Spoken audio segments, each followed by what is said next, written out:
flags in men that something is wrong. Men tend to overwork. Okay. They'll spend longer hours at work. There's a lot of mood swings in men. Where women, they become sad. Men, they tend to become irritable, and there's these aggressive outbursts. Very, very concerning. They self-isolate, and there's an increase in drinking or drugs. What's up, guys? My name is Fred De Anda. I've been a barber for over 15 years, and I've gotten to meet a lot of great people. Come with me as we cut to the chase and dive deep into these stories. Welcome to our very first episode. Today, we do have, I know him as Che. We have Dr. Juan Gerardo Galvan Rodriguez. He is a psychotherapist here originally from Laredo. And instead of me doing the introducing, I'm going to let him introduce himself. Mr. Che. Thank you, Fred. Yes, Fred, sir. we've, I think I've been back here in Laredo for 10 years. Awesome. And I've known you for 7 or 8 years 7 of or that, 8 yeah.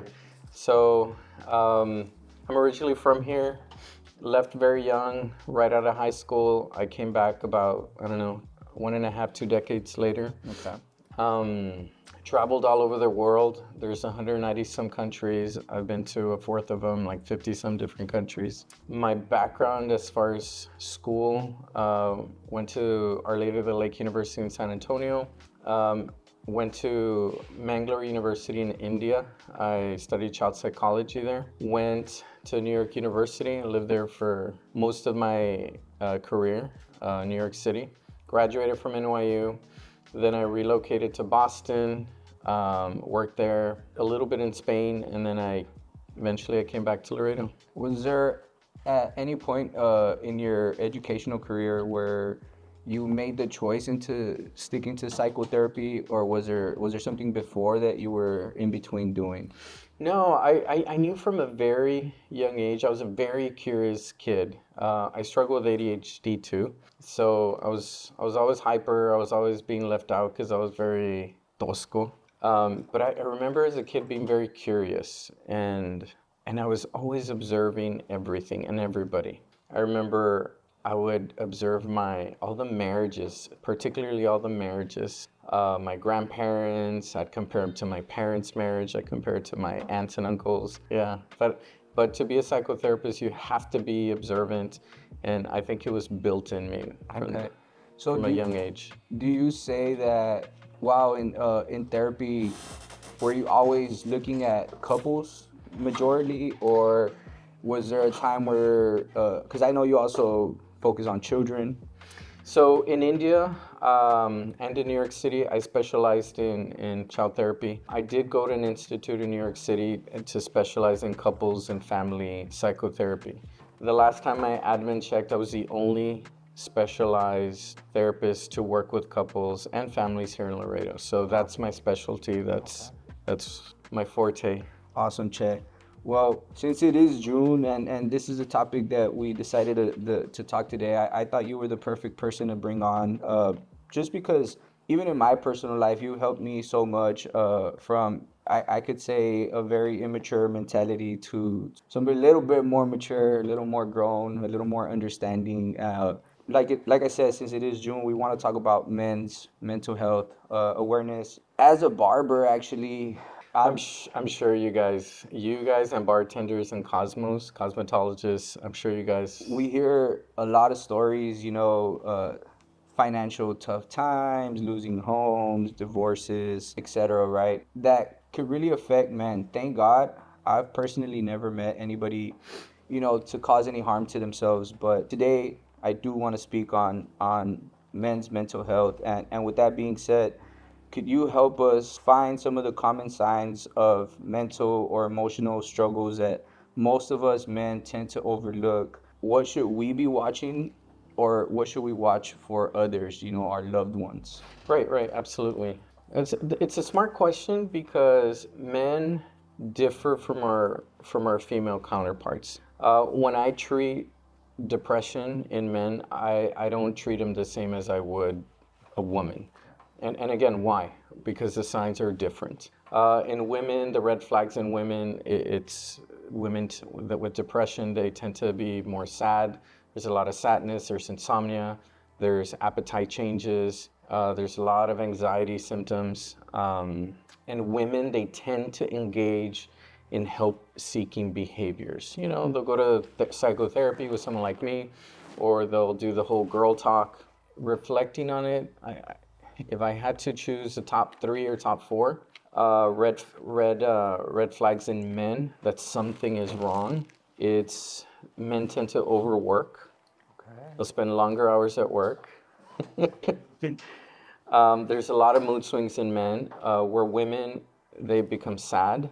Men, they tend to become irritable, and there's these aggressive outbursts. Very, very concerning. They self-isolate, and there's an increase in drinking or drugs. Okay. So those would be the four signs that family members, wives, friends, if you see these four signs, that my husband, my son, my father, he's overworking, he's more irritable, he's self-isolating, the alcohol, the drugs is kind of increasing, then those are like the telltale sign. So with you talking about those couple red flags, right? I think a lot of us hear those red flags and we could definitely think of somebody, right? Like an uncle, a father, somebody, you said, working a lot, drinking. In reality, in our Hispanic culture, there's a lot of men that tend to overwork and overdrink, right?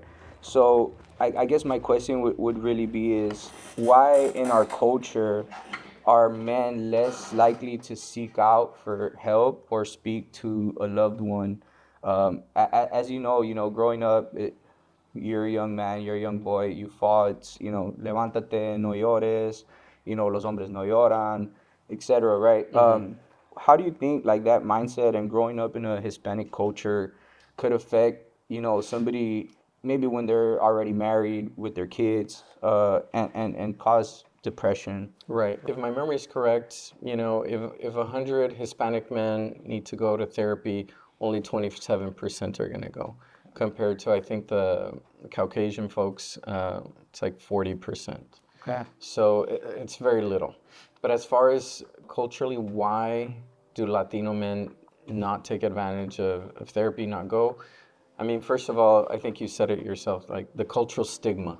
Los hombres no lloran. There's a lot of that psychotherapy, it's a rich white people luxury. It's something that's only for them, not us. I know Hollywood doesn't really help. I think Alfred Hitchcock in the 70s, he made this movie called Psycho, about some guy that was trying to kill so many people. Psycho doesn't mean crazy, which is another misconception. Psycho means the mind, the spirit, from the Greek. But yes, a lot in our culture, people think that going to un psicólogo is because you're crazy. As a matter of fact, they call us loqueros in Mexico. I had this guy his name was Chuco. He would help me. He was kind of the handyman for me at my house, and love the guy. And he would always call me el loquero. So the whole attitude of you must be strong and push through the pain. I think all those cultural stigmas is one thing. I think within our Hispanic Latino culture, the religion, the spirituality, it's another thing. Just pray to God and God will take care of the rest. I'm not against God. If anything, I'm a practicing Catholic. But again, in our culture, people tend to seek out the assistance of curanderos or people that leer las cartas, and or dreams, or people that read the dreams. So religion, spirituality, that's another barrier in our culture particularly. If you want to be very practical about it, another barrier of why Hispanic men don't is a lot of us are blue-collar workers. So access to healthcare and resources is very limited for us. In my field, I was on psychology today, earlier this morning, and I think for the Laredo area, there was maybe about 30 female clinicians like myself. Us males, we were like 9. So compared to women, there's not a lot of men that can help men. Okay. So between the cultural stigma, the religion, the spirituality, lack of mental health resources, and the fact that men don't want to seek out a female clinician, I think that's a good summary of why the Hispanic culture is the way it is. Okay. I think in our culture, like you said, we could all relate to in a way even being some sort of hard headed with looking at yourself really and noticing these couple things, when you've been drinking every day or you've been over drinking for the weekend and things of that nature. So I think you bring up a good point. I think that's probably another barrier. People are on the go. I mean, we live in hard times.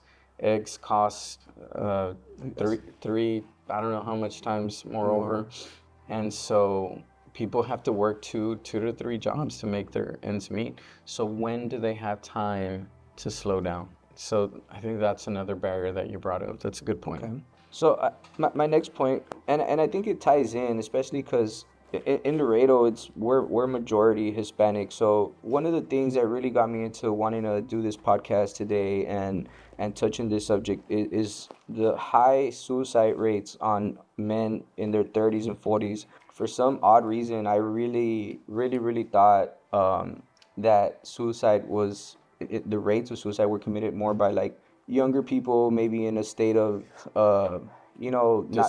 despair, or they're drunk, or they took a pill, etc. I really, really didn't think that, and especially I guess because growing up, that's what we would hear. There was this young person overdosed and they suicided themselves, and etc. But for me, I would have never thought, that the suicide rate is so much higher for men in their 30s and 40s. And it's particularly scary for me because I'm a father. I'm about to be a father of 3. And Congrats. and I'm about heading that way. I'm about to turn 29 this year, so I'm headed to my 30s. And what do you think is the cause of that spike in the 30s and 40s? And then what do you think men can do about it? So talking about the statistics. Yeah. So nationwide, compared to Texas stats, I think Texas, we could feel a little bit good. Nationwide, there's 1 to 2 suicides in men every minute. It's a lot. An interesting statistics between men and women is women actually make more suicidal attempts than men. Wow. However, they usually use less lethal methods. Okay. In men, there's more lethal methods, such as a firearm.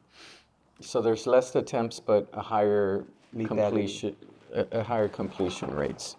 So, but to your question, why? Why are like what's going on at that age? I know, like right now, the economy and politics, this, that.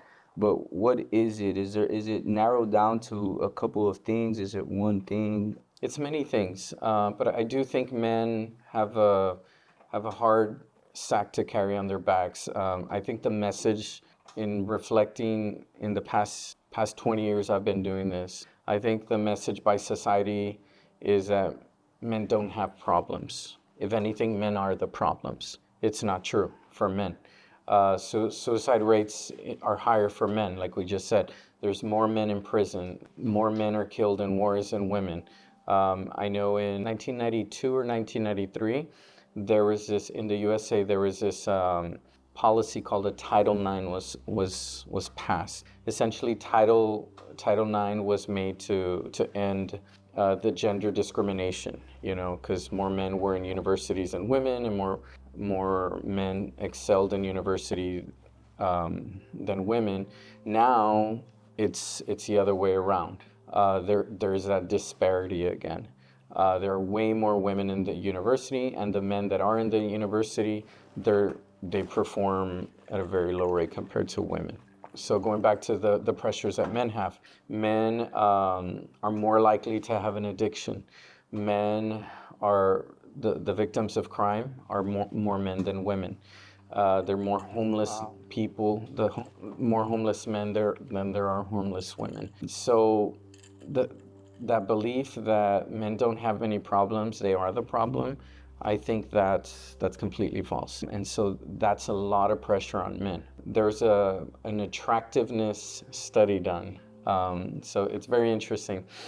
So what they did was that they showed men and women attract photos of, Where do I land, Che, in the attractiveness? the level of attractiveness. So very interesting. So they would show these men a woman that was very attractive in a business-like suit, and a professional, maybe a lawyer, something like that.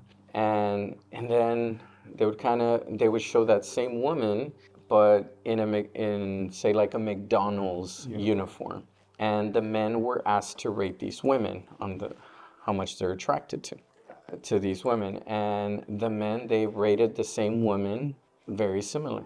I mean, if she's attractive, she's attractive. Now they did the same thing for women. So with the women, they would rate them differently. And this was a very attractive man, but if he was in a uniform where there was a blue collar work, McDonald's, garbage man, It would go down. the attractiveness level was lower.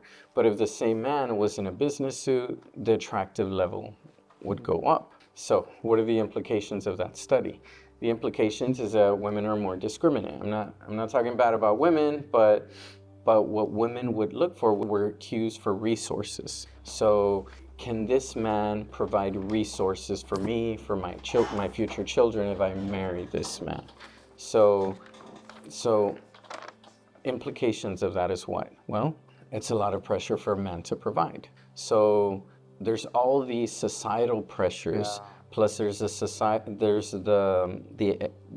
expectation of women for the men to be the provider. And it's a misconception that society has gone wrong, that men don't have problems, they are the problem. It's completely false. Just the pressure to provide, and sometimes men are made to feel like piggy banks and a commodity for others. And then on top of that, society or our culture forces us to repress. Be a man, suck it up, man up. I want to say all of that combined is what leads men to think that offing myself, committing suicide, is the best option for me. I know I threw a whole chunk at you. Yeah, that was a lot. I think I want to go back to talking about those social pressures that a lot of young men could be feeling, or older men. What do you think has changed in society nowadays that has added to this pressure? Because I feel exactly like you, that it's not just a pressure for the men to provide, but at some point it's also a pressure for some of the women to, in some way or form, compete with the other woman's husband, or etc. Well, and it's not, and it's not what I believe. It's what research says. Mm-hmm. I mean, it's numbers. It's what numbers say, and the numbers don't lie. So a lot of the things I say, they're based on observation. They're based on research studies. And now, to answer your question directly, I don't think we can talk about a theme like this without mentioning social media. I think social media, it's very stimulating visually. So, I mean, to begin with, 50% of the brain is visual. I mean, the cortex and the visual cortex in men is more back here. It's more dense than it is with women, but nonetheless, the brain is 50% visual. So social media has done a lot to influence relationships and breakups and affairs and fidelities. I've seen it rise in my practice. What would you tell somebody, that is struggling with that feels some sort of pressure in either their relationship or in their personal life because of social media? Well, what have I told couples in my private practice? In my private practice, being a psychoanalyst, I was trained psychoanalytically in New York City. So what couples tend to do a lot of times is that they tend to go on this social media fast. And as soon as that happens, within a couple of weeks, their marriage gets better, just like that. Wow. Che, I'm going to stay on the topic of suicide rates amongst men in 30s and 40s.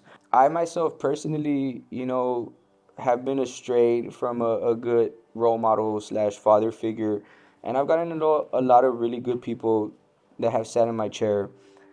I've seen a lot of these men go through the divorce, lose businesses, lose jobs, lose family members. One of the things that I constantly notice is one of the things that hits men the hardest, and I've even noticed it with some of my guys that have worked with me, that whenever they're going through a breakup or a divorce, they just take their lives from one extreme to another, where they're not going to work. Some of these dudes are not showering. They're not taking care of themselves. Now, we all know that breakups and divorces could hit really hard. Um, Now, especially for men that don't feel comfortable expressing themselves, how should men approach healing after a relationship ends?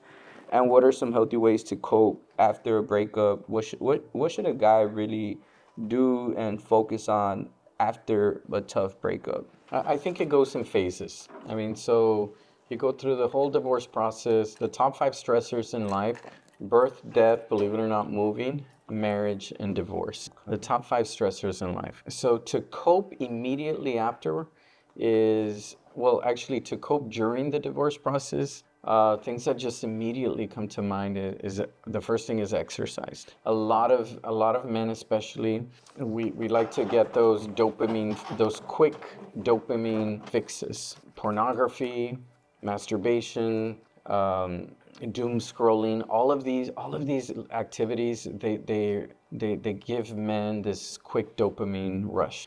So we got to replace that. So to cope, we got to exercise. Exercise is much better than an antidepressant. Don't isolate. This whole lone wolf mentality, I'm sure you've heard the lone wolf, right? Yes. So what is the lone wolf? The lone wolf is the wolf in the middle of the forest that hunts by himself.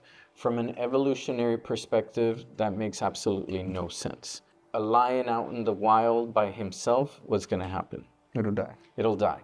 I mean, so everybody knows the pack of wolves is as strong as the wolf, and the wolf is as strong as the pack. So men cannot isolate themselves, and they do that so very well. So a healthy friend, a priest, a therapist, just don't isolate. No drugs, no booze, no sex. I mean, if anything, I get the question a lot from both men and from women.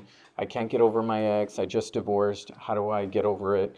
And I notice that their symptoms after a breakup are very similar to withdrawal symptoms from like alcohol or drugs. So the counsel that I give is treat it like an addiction. Delete all the pictures, delete all the messages. If on your way home you're gonna pass by her house, take a different house home. That's how you can cope.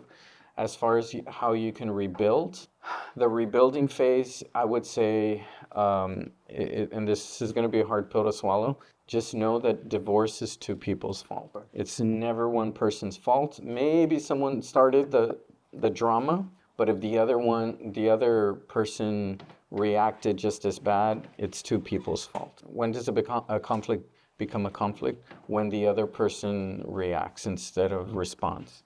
So after a divorce, you have to acknowledge that a divorce is 2 people's fault. Take a long, hard look at the mirror and acknowledge what I did wrong and why I did wrong, which is called empathy. So have empathy towards yourself, and not only towards yourself, but again, empathize towards your ex and forgive. What is forgiveness? I would define it as remembering without the anger. Remembering. And you can only do that if you empathize. What is empathy? It's giving reason to why my partner did the things that they did. And I think if you do that, you'll be able to move forward. You'll be able to break generational patterns of infidelity.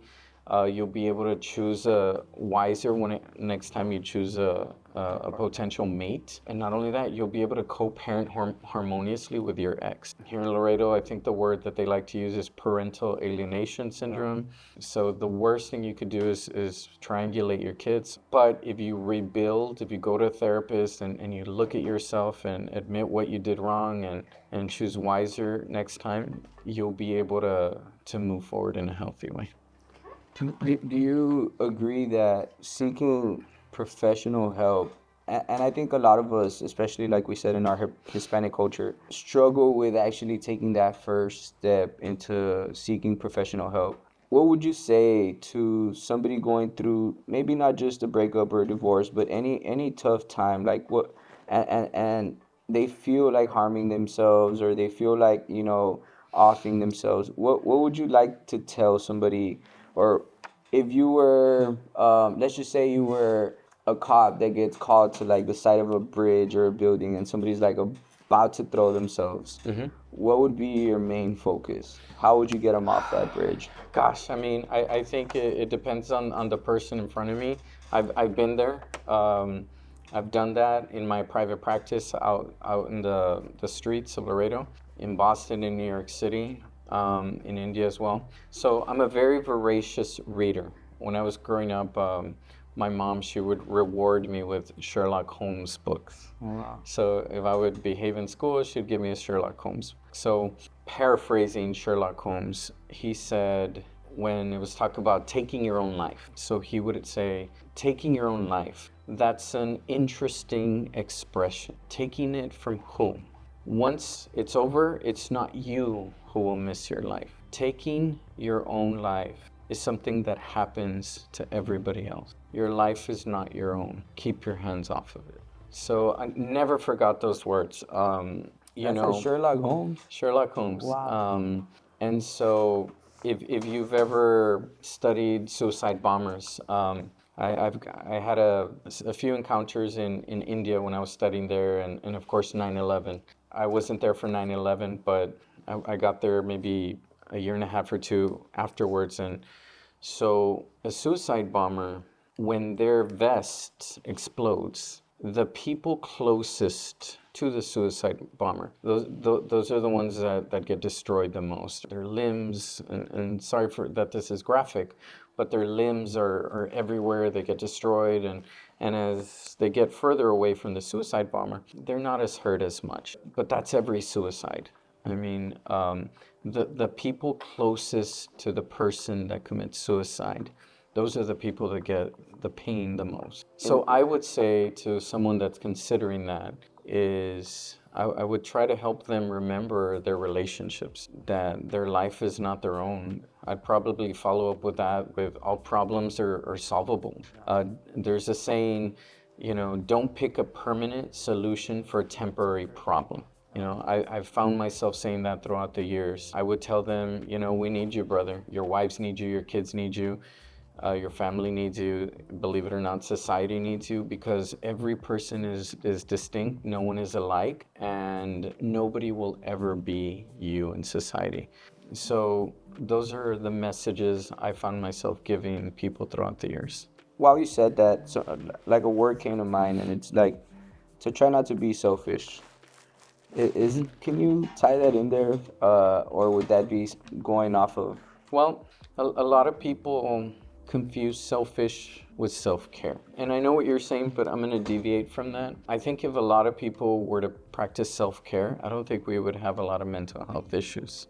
I don't think we'd have a lot of suicides out there, especially amongst men who were taught to suck it up, to man up, that are taught by society to be that lone wolf. The way I treat depression in men is very different than the way I treat depression in women. Women, they want to be made to feel loved and accepted. Men, we want to be feel capable, respected. We want to feel powerful. So I think that's very important what you said there. Yeah. The So two differences in wives, kids, family members simply telling the men in their life that what they're doing is important. Like, thanks, Dad. Honey, thank you. It's so important. So going back to self-care, anytime I hear that word selfish, I try to squash it and replace it with self-care. Because practicing self-care is not selfish. So, and that's what the message men need to hear. Awesome. Now, what would be some ideal? I know barbering and getting a haircut is obviously one, right, for self-care, or a facial. But what are other things aside from exercise, getting a haircut, looking sharp? Something that I would like to tell guys is to also, in some way or form, invest in themselves, take, some going back to school, gaining more knowledge, What do you think about that? You think that would be like adding stress to a male, or you think that would be a positive way of coping? Not if it's simplified. I think if I'm a proponent that solutions to life problems isn't really hard. Sleep, very important. Staying hydrated is very important. With my patients, I'm a little bit more psychoanalytic, so I really don't counsel them. I don't tell them what to do. But with friends, with family, I usually find myself telling them, look, if you're not happy, upgrade your romantic partner, sleep more, 9 hours of sleep, perfect, hydrate, exercise, don't isolate yourself. Okay. What is the worst punishment in prison? Solitary confinement. Even for psychopath. If you really want to break down a prisoner, solitary confinement. And what baffles me is that men, they do that to themselves here. Regardless, yeah. And they're not even in prison. So the worst thing that men could do is isolate themselves. Iron sharpens iron. So we have to find healthy friends that could hold us to a higher standard. Move to a city. I often find myself telling friends, look, if you're not happy where you're at, pick one thing and stick to it for a whole year. Just develop a healthy habit. Whether it's going to the gym every day at 5 p.m. as soon as you get out of work, learning a new language, whatever. It could be so simple, but pick one thing. Again, to repeat myself, eliminate those dopamine rushes. That is heavy. That is key. Yeah, the doom scrolling, the porn. Does video games land on that? Absolutely. I mean, if you think about the video games, you're playing, I don't know, Call of Duty is Call a of big one. Duty and a racing thing. And what happens when you get to the next level? You get extra points. You get that girl in the ring holding up a sign and she looks very attractive. Good job. So video games nowadays, they're designed to hook people in, at the right amount of time, and once they're getting very anxious, video games will give them those extra points. They'll give them the verbal auditory praise, and that's what keeps people hooked. So Instagram, social media is exactly like that. Sugar, fatty foods, compulsive buying, masturbation, drugs, pornography. I mentioned, 89% of porn users are men or women. Men. Why? Because we're perverts? No. Because the search of dopamine. Because the visual cortex in men back here, it's thicker. The matter back there, it's thicker than in men and women. And so this floating eye, it's not because men are perverts, but it's just the way, whether you believe in God, that's the way God designed us, or evolution, that's the way we've evolved. So men, we tend to fall into those dopamine rushes, these activities. So I would tell men, get rid of that stuff. Replace it with exercise. And I think women, they got it right. Women are very big with foreplay. Men are very big with hit it and quit it kind of thing. So Andrew Huberman, he's a neuroscientist. He says any high amount of dopamine without any effort before the dopamine is released will destroy you. You repeat that one more time.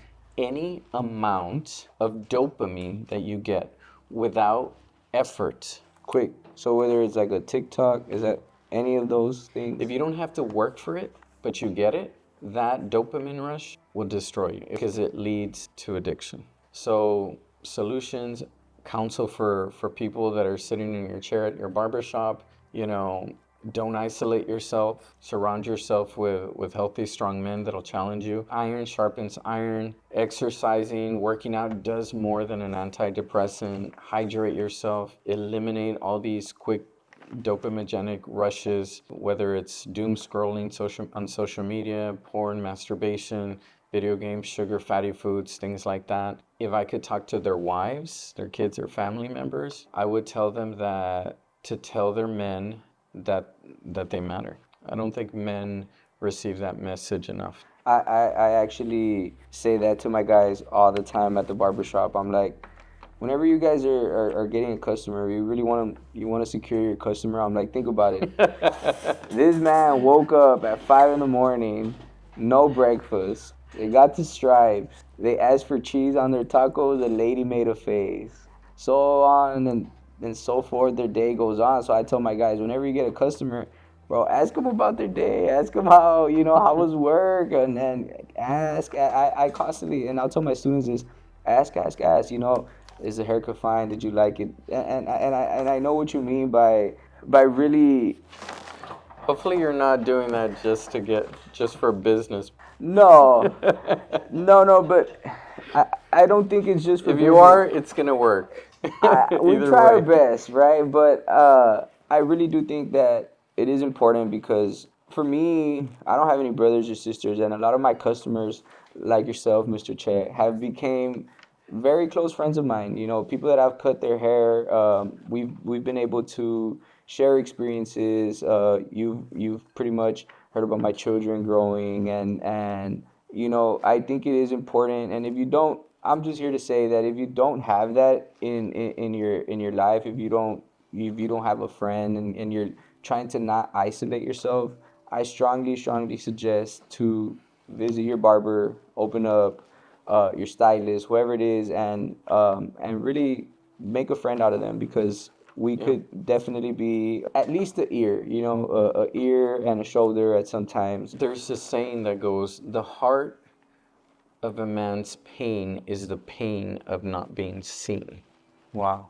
The heart of a man's pain is the pain of not being seen. And ultimately that's exactly what you're teaching your pupils. Make sure that your clients are seen. Yeah, It's beautiful. thank you so much. Chet, before we wrap up, I do want to kind of give you a little shout out. Chet has helped me a lot personally in my life. And if you're going through a tough time, whether male, female, any tough time, and you feel like you need to reach out to somebody, if you guys want to zoom into his shirt, it's Holy Family Psychotherapy Training Institute. Training Institute. Yeah, make sure you give him a call. Reach out. I promise you, there's not better psychotherapy in town. And really, somebody that is not gonna see you as just a patient. He really cares and really feels like a family member. Honestly, at this point, Che, before we wrap this up, what is one message you would like to give Men. to men out there? Lastly, Jeez, I don't know. I think that last thing, the heart of a man's pain is the pain of not being seen. I think that's a message I have for wives, for kids, and for family members. how could they feel more seen? How could they? Is that a thing? Feeling more seen? The four within attachment theory, we have the 4 S's. If you want someone to feel loved by you, you have to give them the 4 S's. They have to be seen. You have to make them feel safe. You have to create an environment where they're secure. And if they're distressed, you have to soothe them. So I think for family members, that's a nugget of wisdom I would give it to them. But as directly for men, mental health is just as important as physical health. You have to nurture your inner world the same way as your outer world. Be sad. Don't let it get silent up here. Forget the lone wolf mentality. It's very stupid if you consider evolution. No more lone wolf. Iron sharpens iron. And if you're contemplating suicide, your life is not your own. It's not as bad as your mind thinks it is. There's no one like you. That's my message to men. There you go, Che. Thank you so much, Thank Che. you. Thank you. I hope to have you back, Che. Guys, thank you so much. It's our first ever episode. I want to thank Roland and Josie in the back. We have one more message for you guys. This is going to be brought to you guys from the City of Laredo Health Department. Like I mentioned to you guys, we have somebody from the City Public Health Department, my cousin, Erica Lopez. I love her so much, and I'm really happy that she's here on our first podcast. Now, she's not just here with us today because she's my cousin, but she is a representative of the Public Health Department, and she came here to share some stats that do tie in with men's mental health awareness. Erica. Thank you for having me. So as he mentioned, my name's Erica. I work for the Public Health Department. I am the program director for a mental health program with our public health department. I'm also part of our local suicide prevention committee. So as we did talk, and it's something that we've been talking about for a while, suicide trends did go up this year for men. Currently, we are at 12 suicides in Laredo alone, 10 of those being men. The primary source of these suicides have been gunshot wounds, which is something very accessible and it is very final. We also have seen recently, although you had mentioned the trend had been 40-year-olds, right now we have seen an increase between 20 to 29-year-olds. So we are trying to target local barbershops because men talk at barbershops. We're trying to target bars, restaurants, anywhere that we can get the word out about 988 and other resources within the community. Okay, I think we got a call this week earlier by one of your coworkers stating that there was some sort of research done behind and I kind of want to know, how did you guys find out over barbers and customers speaking over tough matters? Like where did this research? From the men on our team, realistically, Really? a Wow. lot of our men said they are not open to therapy, but that they do disclose a lot of information to their barber. And it is very eye-opening. We do it, and it's considered more of the chismeando at your at the nail salon or anything like that. But we honestly, as females, we never thought men did that. Yeah. Why? Because of the machismo mentality, and we figured if they don't feel comfortable speaking to somebody who will keep everything confidential, they won't feel comfortable talking to barbers. But a lot of our staff members let us know, like, I talk to my barber. I do talk to my barber. So that's what kind of influenced us to go ahead and target this demographic, because we've seen it. Men don't come to us, so we have to go to them. Yeah. Out of those 12 individuals that did die of suicide this year, I want to say maybe 2 have a history of mental health treatment. So even though all the resources are there and the efforts are there for mental health, men are not reaching out to us. In these coming weeks, I actually don't remember when we're gonna have that training. What are some things that us as barbers could expect to see in that mental health training that we are going to receive? So the training you're speaking about is the adult mental health first aid, which is a great training that is provided free of charge the majority of the times to the community. One of the main sources or things that your guys or your team in general will learn from that training is that it's not always your job as a barber, so don't feel the pressure to save their lives. It is to link them to the appropriate resources. There are resources in the community, although our community is very small and very limited, and primarily we're all Mexican, so that stigma is still around there. There is a lot of resources. I can say us at Laredo Public Health, we do recognize mental health as a public health issue. There's also Border Region Behavioral Health Center, there's Pillar, there's SCAN, there's Gateway Community Health Center. There's also Mercy Clinic. So we have so many different resources out there that will fit somebody's needs. Mental health is not a one size fits all. What works for me might not work for you. So I think that's the beauty of Laredo, that we do have several resources. So I think the main purpose of that training is to link somebody to the appropriate help. You might not be able to save them directly by either removing the gun or removing the knife, but you will save them by linking them to the appropriate resources. We're very privileged within the health department that we are an umbrella that covers everything. So we do provide everything from STD testing, STI treatment, hepatitis treatment, women's health, our own clinic within there, and as well as mental health.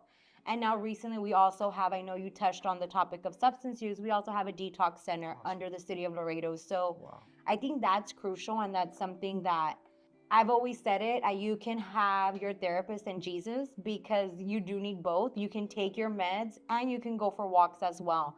It is a holistic approach where a lot of things are to be considered, and that's something where we sometimes want one pill to fix everything, and that doesn't work. I always say you can be diabetic, and if you take your meds and still eat bad, it's not going to go away. Same with your mental health. If you just take your antidepressant but don't do the work within therapy or within yourself, it's not going to have the same effect. So I think that's very fortunate that we do fall under the umbrella, and I think with the recent trends, maybe more organizations would want to collaborate together, because there is enough individuals struggling with mental health day to day for everyone to find their need. Now, for the men that are struggling out there, I know obviously, like, our heritage, our culture, like, we have we talked about it with Chet, is a no llores or, chin up type of attitude that we have.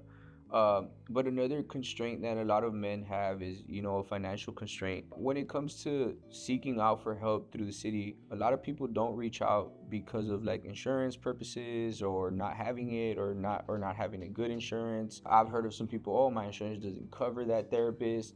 What could somebody, without insurance, expect from the city of Laredo? From the city of Laredo, our priority population is low income, non-insured individuals. So when it comes to my mental health program, which is a little bit for more intense program, and our community mental health program, the services are free of charge. They do a lot of community events at several locations, whether it be arts and crafts for therapy, they do meditation as well.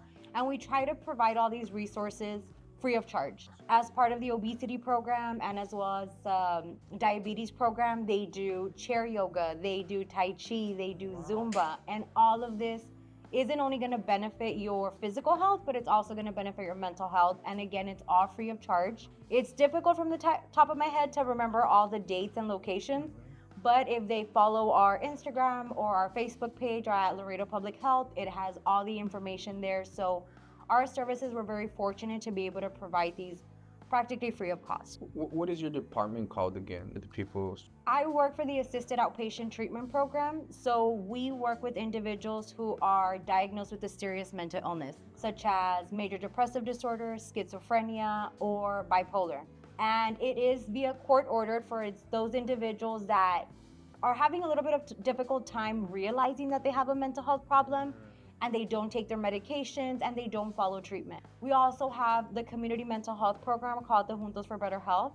And Juntos for Better Health is individuals with depression and anxiety, and they do offer pretty similar services as us. We do the case management, psychiatric care, counseling, so a little bit of everything to cover their basic needs. We try to eliminate barriers by providing bus passes so they can come. Wow. We offer services in the South. The health department is very fortunate to have a mobile bus, which is called a recharge station, that we can technically drive around Laredo to provide these mental health services as well.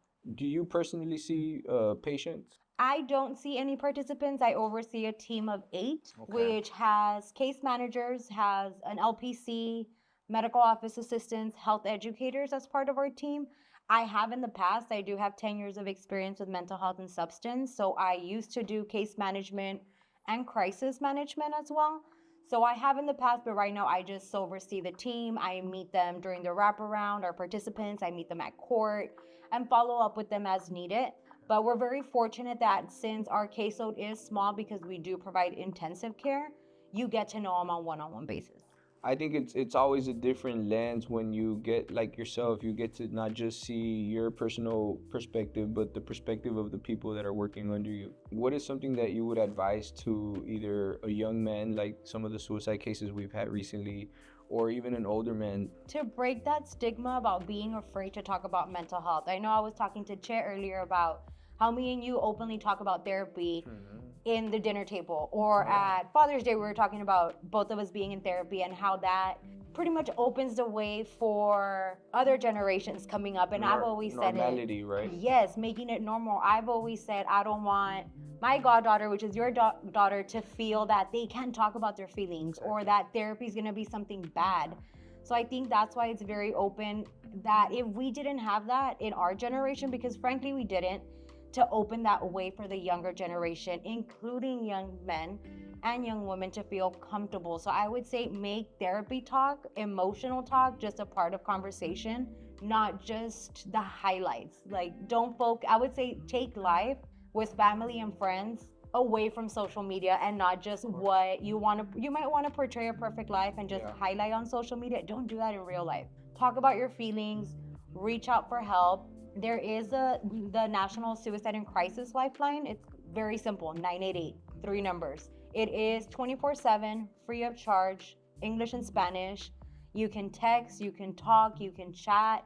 So that's a free resource in the community that the individuals providing that service are not from Laredo. So you're not gonna bump into them at the outlets or at the mall. It's something that they don't know who you are, but they will go ahead and guide you through your personal crisis, or if you're trying to help someone else through a crisis. Now, I think some men are gonna question whether they work on certain things before reaching out some sort of therapy, what would you say to those guys? You think it's a good idea to work, or you think it's a good idea to get a professional perspective? I would say don't wait. It's kind of, we hear it more in the physical sense where it's like, let me start walking and then I'll go to the gym. Let me start eating healthy and then I go to the gym. And that kind of just pushes the process a little bit further. So I would say don't wait. Get that professional help, because we do oftentimes need the outside perspective to help us figure out our lives realistically. So I would say don't wait until the perfect scenario. Don't wait until after the holidays. Don't wait until any of that. Set up the appointment at least and make that first step. So don't wait for you to feel that, let me read a self-help book and then I'll go into therapy. No, you can do both. You can do therapy and do your self-help book. I think that was the best message there. Guys, one more time, this is an announcement. To me, it's an important announcement to make. Please take care of your mental health. Please don't isolate yourselves. Come out to the barbershop, go to the gym, talk to your friends. Let's keep going, man. You guys got this.